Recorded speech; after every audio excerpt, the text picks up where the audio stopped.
रात के 10:30 बजे थे। शहर की सड़कें लगभग खाली हो चुकी थी। तेज बारिश हो रही थी। एक लड़की भीगती हुई रेलवे स्टेशन की तरफ भाग रही थी। उसका नाम था मीरा। उसके हाथ में एक पुरानी डायरी थी और आंखों में सिर्फ एक उम्मीद कि शायद आज वह उसे आखिरी बार देख पाए। दूसरी तरफ प्लेटफॉर्म नंबर 3 पर कबीर ट्रेन का इंतजार कर रहा था। अगले दिन उसे दूसरे शहर की नई नौकरी ज्वाइन करनी थी। वह बार बार भीड़ में किसी को ढूंढ रहा था। अचानक दोनों की नज़रें मिली। मीरा दौड़ती हुई उसके सामने आई। तुम बिना मिले चले जाते? कबीर मुस्कुराया, लेकिन उसकी आंखें नम थीं। अगर तुम नहीं आती तो शायद जिंदगी भर खुद को नहीं माफ़ नहीं कर पाता। दोनों की मुलाकात 4 साल पहले एक छोटी सी लाइब्रेरी में हुई थी। मीरा किताबें पढ़ने की शौकीन थी और कबीर कहानियाँ लिखता था। पहली मुलाकात में ही दोनों ने एक ही किताब एक साथ उठाई। दोनों हंस पड़े। उस दिन शुरुआत हुई बातचीत कब दोस्ती में और दोस्ती कब मोहब्बत में बदल गई, उन्हें पता ही नहीं चला। दोनों के सपने छोटे थे। एक छोटा सा घर, खिड़की के पास 2 कुर्सियाँ, ढेर सारी किताबें और शाम की चाय।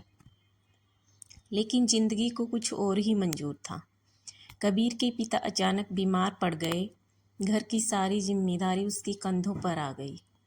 उसने अपने सपने छोड़ दिए और दिन रात काम करने लगा। मीरा हर मुश्किल में उसके साथ खड़ी रही।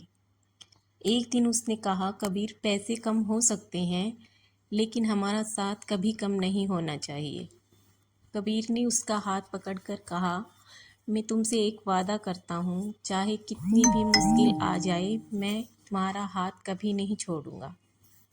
कुछ महीनों बाद कबीर को दूसरे शहर में नौकरी मिल गई। जाने से पहले उसने मीरा को एक छोटी सी चांदी की अंगूठी दी। शादी की नहीं अंगूठी नहीं है, लेकिन वादा है कि लौटकर इसी हाथ में असली अंगूठी पहनाऊंगा। मीरा मुस्कुराई और अंगूठी पहन ली। शुरू के कुछ महीने सब ठीक रहा। रोज बातें होती, वीडियो कॉल होती। फिर धीरे धीरे कबीर का काम बढ़ गया। फ़ोन कम होने लगे।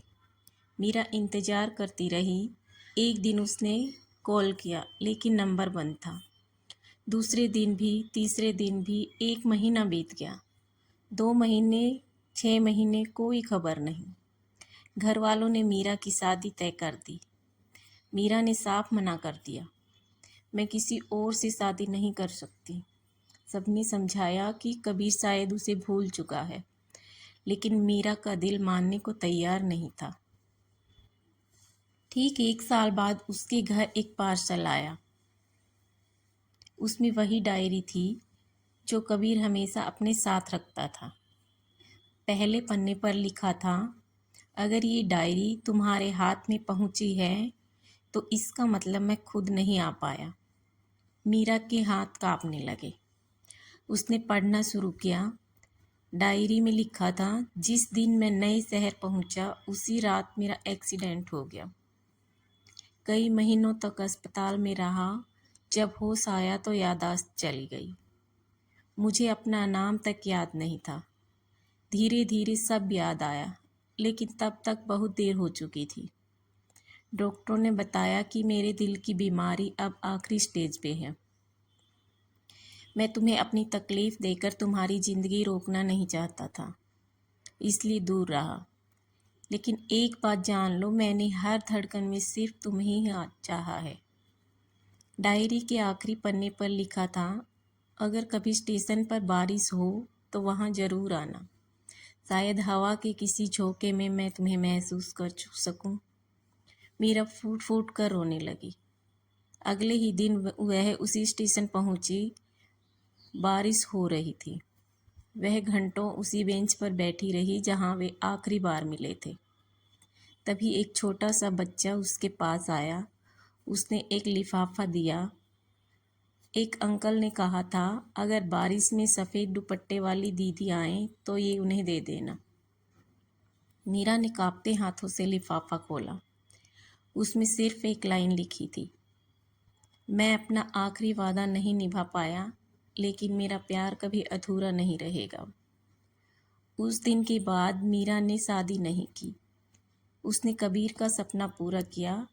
उसने एक छोटी सी लाइब्रेरी खोली जहाँ हर रविवार लोग अपनी अधूरी कहानियाँ और अधूरे खत पढ़ते थे। दरवाजे पर एक बोर्ड लगा था, जो लोग सच्चा प्यार करते हैं वे कभी पूरी तरह बिछड़ते नहीं, वे यादों में हमेशा जिंदा रहते हैं। कहते हैं आज भी जब बारिश होती है लाइब्रेरी की खिड़की अपने आप खुल जाती है। मीरा मुस्कुराकर धीरे से कहती है, मुझे पता है तुम आए हो, और हवा का एक झोंका उसके बालों को छूकर निकल जाता है, जैसे कबीर आज भी अपना आखिरी वादा निभा रहा हो।